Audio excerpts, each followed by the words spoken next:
नभ का लाठी लो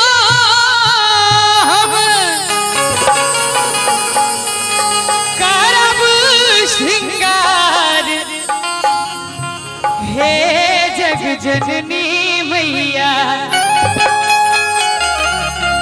कते गोटे गीत के सुनने छे कनी हाथ ठाड़ करियो त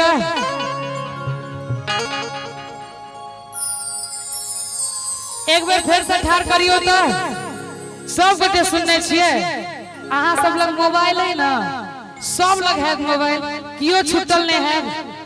अपना अपना फोन के टॉर्च जरबियो तो एक बेर जरा दियो जिनका लगे।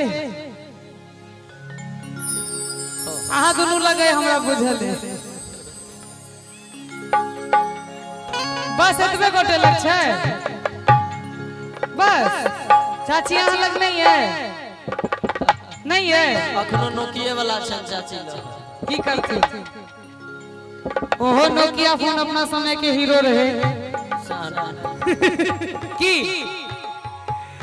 नभ का लाठी लो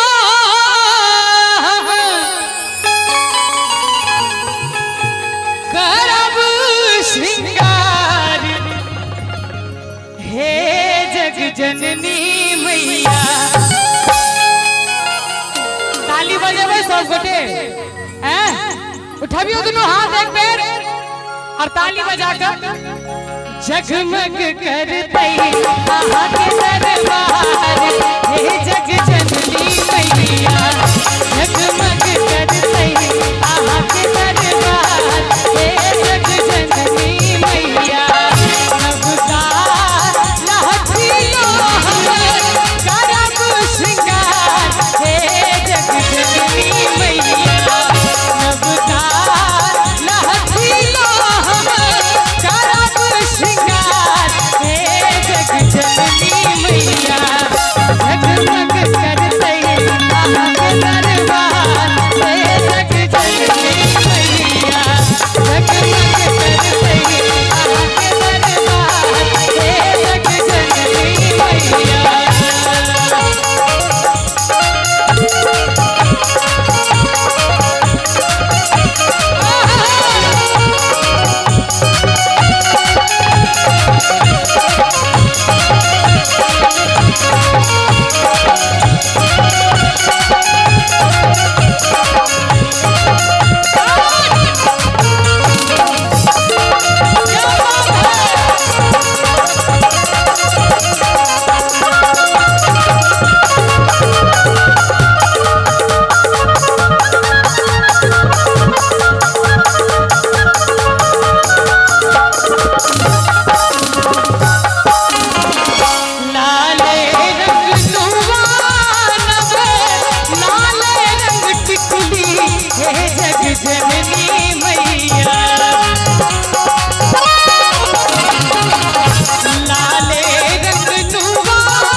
लाले रंग नुआनब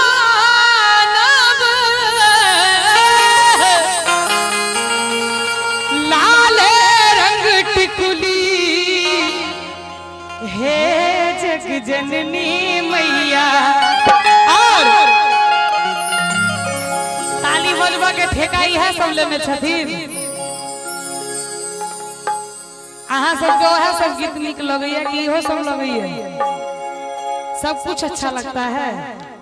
उठाइए एक बार दोनों हाथ।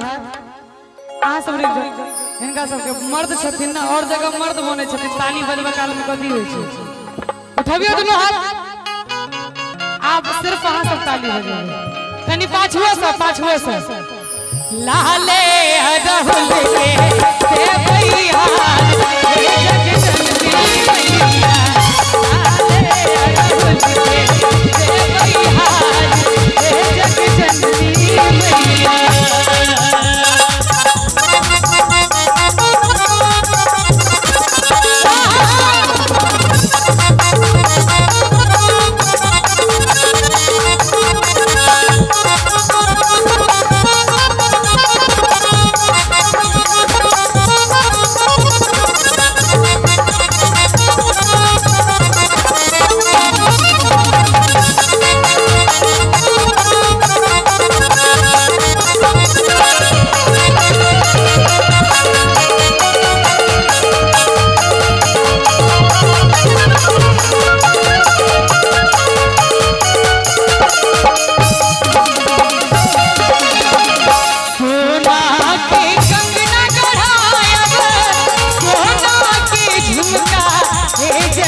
सोना के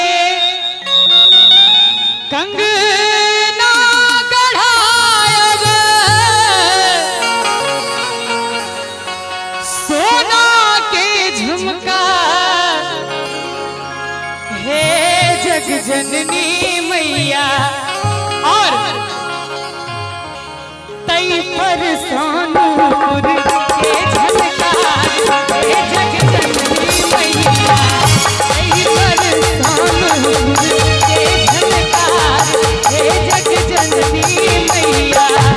और आई जे धुन हम गाबि रहल छी आई धुन पर हमर माय बहन सब एकटा गीत गबै छथिन जय गीत के बिना कोनो भी शुभ काज अधूरा होइ छै चाहे बियाह हो मूड़न हो या उपनयन हो।